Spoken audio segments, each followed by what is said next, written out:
de ce vendredi 22 donc novembre 2024 léegi ñu donc door ko ak li nga xamante ni moom mooy composition bu 15e législature bu assemblée nationale donc bu Sénégal muy législature bi nga xamante ni moom mooy fukk baak juróomeel bi nga xam ni fal nañ ko le 17 novembre bi ñu génn. Pastef moom moo confirmé encore une fois ginnaaw résultat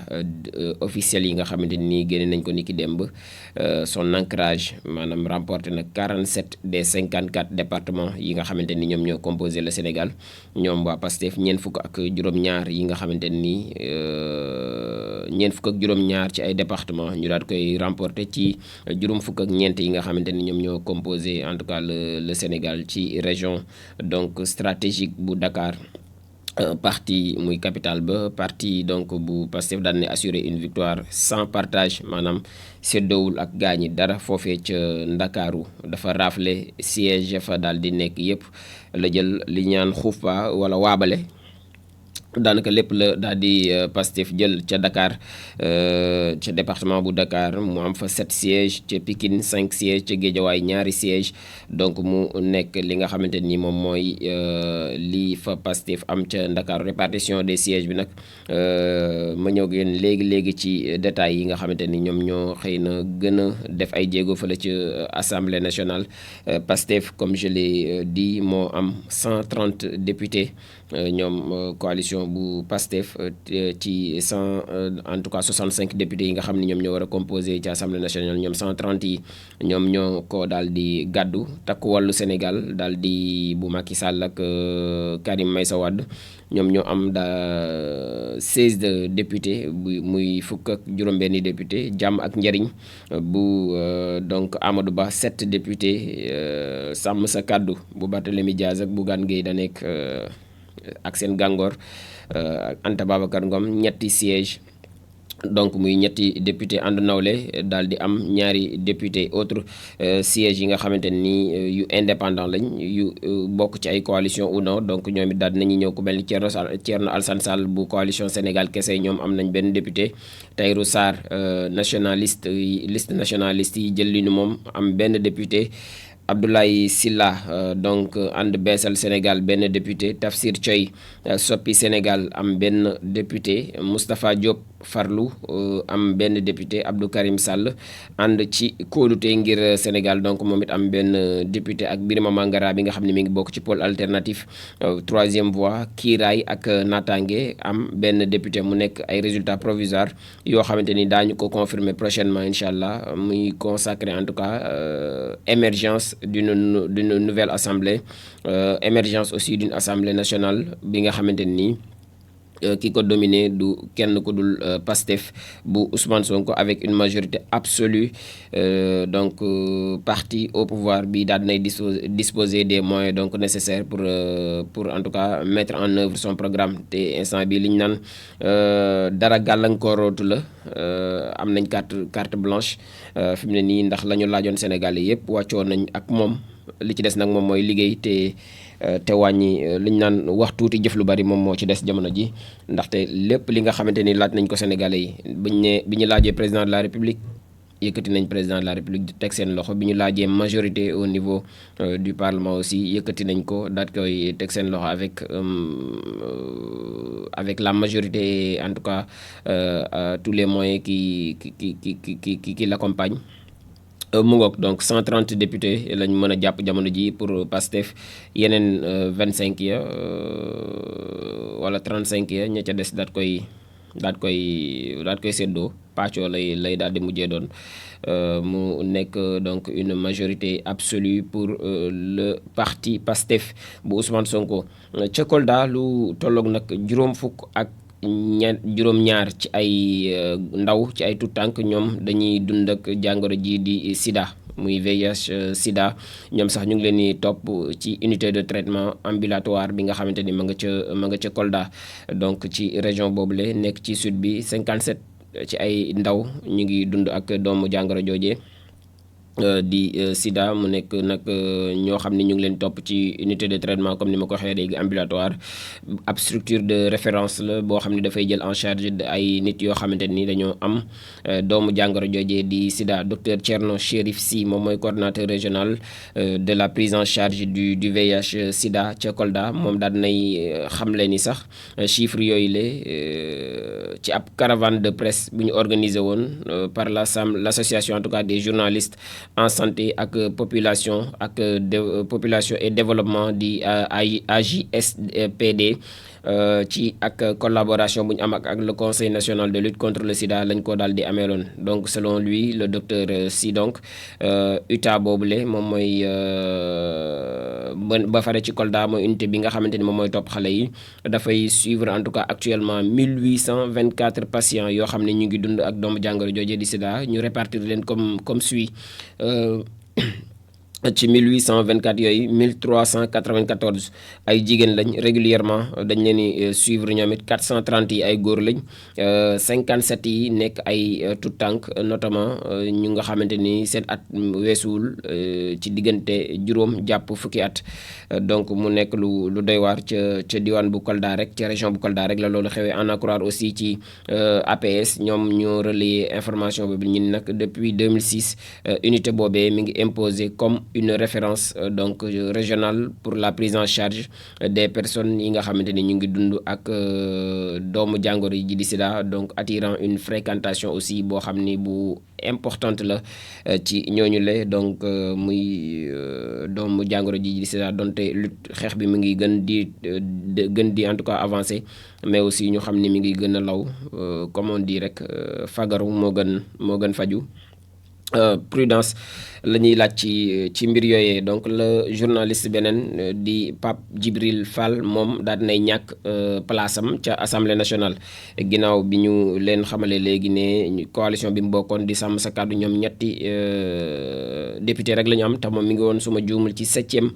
position bi ci liste nationale bi. Donc l'un des plus grands perdants ci élection législative du dimanche 17 novembre yi buñ ko mënee jàpp moom mooy sans conteste Pape Djibril Fall mi nga xam ne bokkoon na ci 14e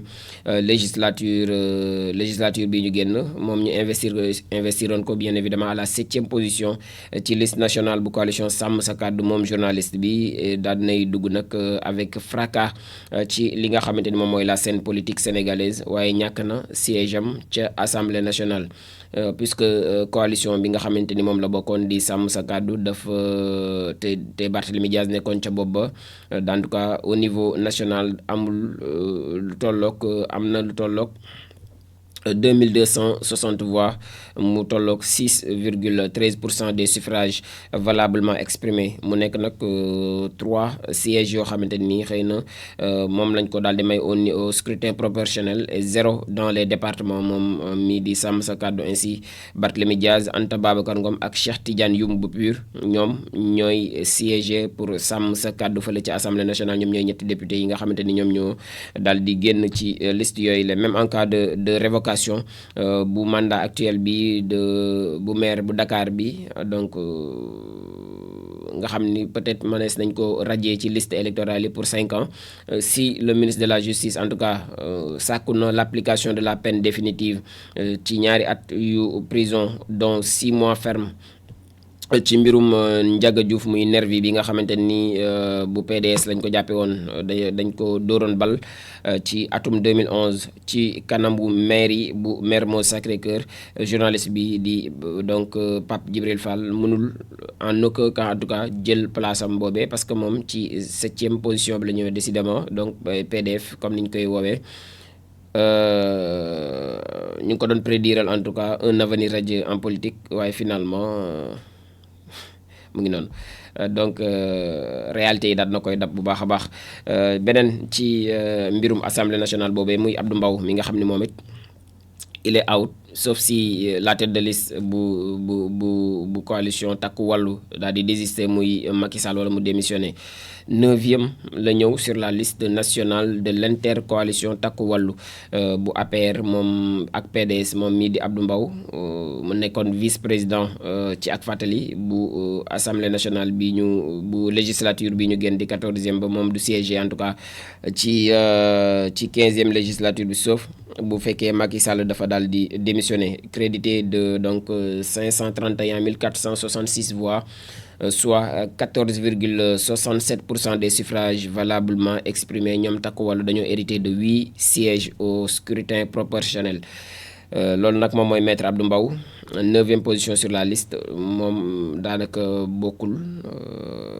ba ñëwee ba ci moom daal mbir ya jeex suñu sukkandikoo ci en tout cas résultat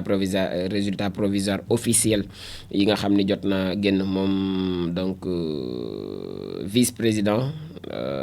donc ex-vice-président donc de l'Assemblée nationale ak président du groupe parlementaire Benno Bokk Yaakaar ci 14e législature bi ñu génn daal nay boucler en tout cas c'est 12 ans au Parlement mu nekk nag en 2008 la daal di duggoon ci li nga xamante ni moom mooy Assemblée nationale nekkoon en tout cas la duggoon ci biir donc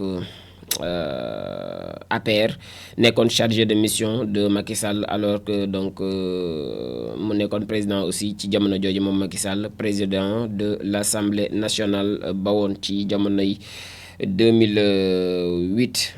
am na aussi dégel bu am entre l'État et la presse maanaam tension ba daal ma ngay wàcc donte am na benn démenti bu ci Mamadou Ibra Kane daal di génne muy nekk nag ak communiqué boo xamante ni waa CDEPS daal dañ koy génne muy ab démenti sur le dégel entre l'État et les médias la presse toujours sous asphyxie fiscale et économique bokk na ci titre bi nga xamante ni moom lañ gën a mettre en grâce sax ci communiqué bi nga xamante ni moom la ñii di waa CDEPS daal di génne ci njiital Mamadou Ibra Kane mu ni nag ay fausses informations en tout cas yu bari ñu ngi circuler sur le dégel entre la presse ak le nouveau régime issu de la 3e alternance donc politique au Sénégal mu nekk démb ci alxamis gi nga xamante ni presse sénégalaise bi dañoo daal di gis ni au contraire situation bi dafay gën di sax empirer maanaam dafay gën di yokk particulièrement pendant tous les 8 mois du magistère du président Bassirou Diomaye Diakhar Faye. D'où vient donc fallacieuse information bi nga xamante ni génn nañ ko démb muy de bouffée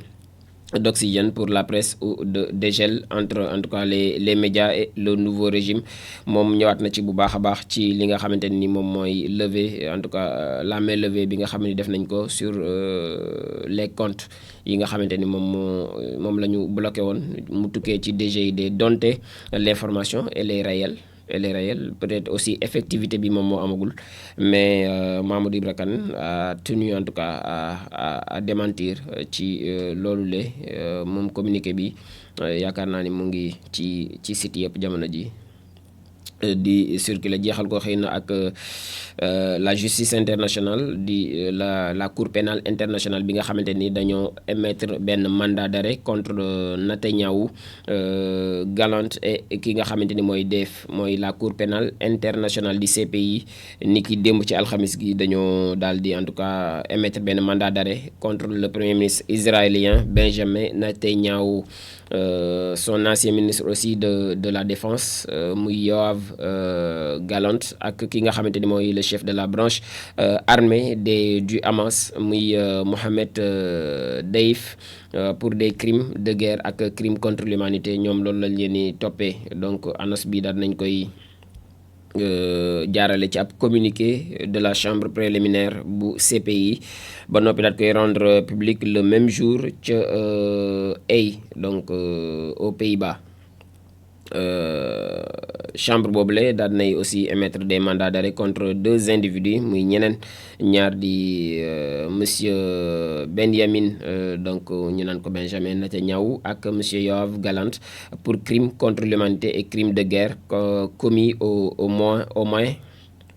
à partir du 8 octobre 2023 jusqu'au 20 mai 2024 au moins muy jour bi nga xamante ni l'accusation a déposé donc les demandes de mandat d'arrêt bu ñu sukkandikoo ci la Cour pénale internationale dans le communiqué bi nga xamante ni moom ñoom la ñu daal di génnee ni ki démb ci alxamis bi kon daal na ca ñaaw ak ay gàngooram fi mu ne nii Cour pénale mi ngi seeni tànk émettre nañ mandat d'arrêt contre ñoom ñett ñooñu le ci ay faits comme li ñu leen koy toppee muy crime contre l'humanité ak crime de guerre commis ci diggante intervalle bi di 8 octobre 2023 jàpp 20 mai 2024 ce sont là les informations phares du jour di le 22 novembre 2024 léegi on va à la pause musicale doog a ñëw ànd ak yéen ci li gën a fës yéen kaay yi tey.